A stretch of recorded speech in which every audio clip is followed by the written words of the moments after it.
అసలు ఎంత అవుతుంది?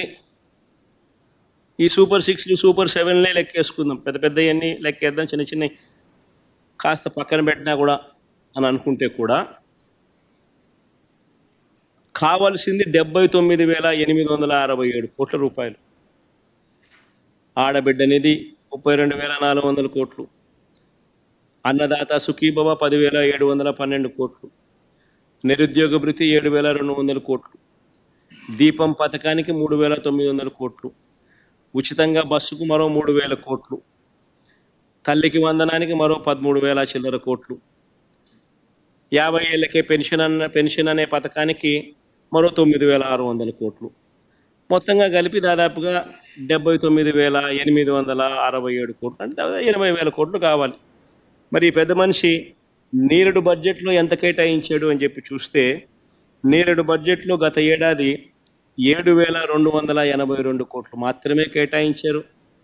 చేసిన తర్వాత ఎంత ఖర్చు పెట్టాడు అని అంటే కేవలం 865 కోట్లు మాత్రమే ఖర్చు పెట్టాడు.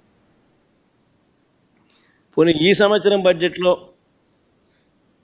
79,867 కోట్లకు గాను ఈ పెద్ద మనిషి ఎంత కేటాయింపులు చేశాడు అని అంటే, కేటాయింపులే కేవలం 17,179 కోట్లు మాత్రమే కేటాయింపులు చేశాడు. అంటే ఇది కూడా ఎలాగో మోసం చేయడమే కదా అనే పద్ధతిలో జరుగుతూ ఉంది. బాబు షూరిటీ, మోసం గ్యారంటీ అన్నదానికి నిదర్శనాలు ఇవన్నీ కూడా. ఇదే పెద్ద మనిషి మన చిత్తూరు జిల్లాకి పోతాడు. పోయి గంగాధర్ నెల్లూరులో చంద్రబాబు నాయుడు అనే వ్యక్తి మాట్లాడుతూ అని అంటాడు. ఏమంటాడు? వైఎస్ఆర్సీపీ వాళ్ళకు ఏ పనులు చేయొద్దు, ఏ పథకాలు ఇవ్వద్దు అని పెద్ద మనిషి చంద్రబాబు నాయుడు చెప్పుకొచ్చాడు. పబ్లిక్ మీటింగ్లో ఈ పెద్ద మనిషి అందరూ చూస్తూ ఉండగా అందరి సమక్షంలో ఈ పెద్ద మనిషి మాట్లాడిన మాటలు ఇవి. ఏ పథకాలు ఇవ్వద్దు అని అంటాడు ఈ పెద్ద మనిషి. అసలు ఇది నేను అడుగుతా ఉన్నా, ఇవ్వడానికి ఇవ్వకపోవడానికి అసలు ఇది బాబు గారి సొమ్మ అని అడుగుతున్నా. అది ఎవడో అని అడుగుతా ఉన్నా. హీస్ ఓన్లీ ఏ కస్టోడియన్. ఈ మనిషి ఎవడో అని అడుగుతా ఉన్నా. ప్రభుత్వం నడిచేది ప్రజల కోసం, ప్రజల సొమ్ముతో నడుస్తూ ఉంది.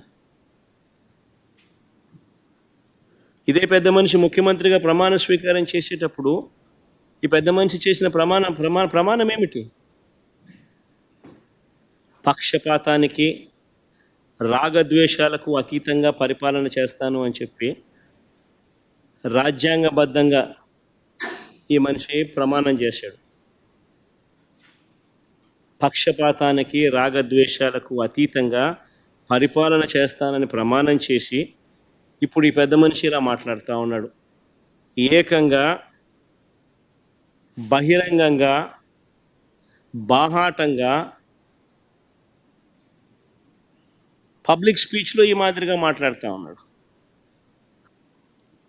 మరి ఈ మనిషి మీద ఎవరైనా జడ్జిలు కానీ, ఆయన మాటలు, నా మాటలు ఎవరైనా జడ్జిలు వింటున్నా కానీ, అది గవర్నర్ గారైనా కానీ, నా మాటలు ఆయన మాటలు ఎవరైనా కానీ విన్నా కానీ, అసలు ఇలాంటి వ్యక్తిని ఒక్క నిమిషమైనా ముఖ్యమంత్రి స్థానంలో కొనసాగించడం ధర్మమేనా? అంటే what kind of message is ఈ సెండింగ్? ఏ రకమైన మాటలు మాట్లాడుతూ ఉన్నాడు ఈ మనిషి? ఇలాంటి వ్యక్తులు ముఖ్యమంత్రులుగా ప్రమాణ స్వీకారం చేసి పరిపాలన చేయడం అన్నది ఏ రాష్ట్రానికైనా శ్రేయస్కరమా?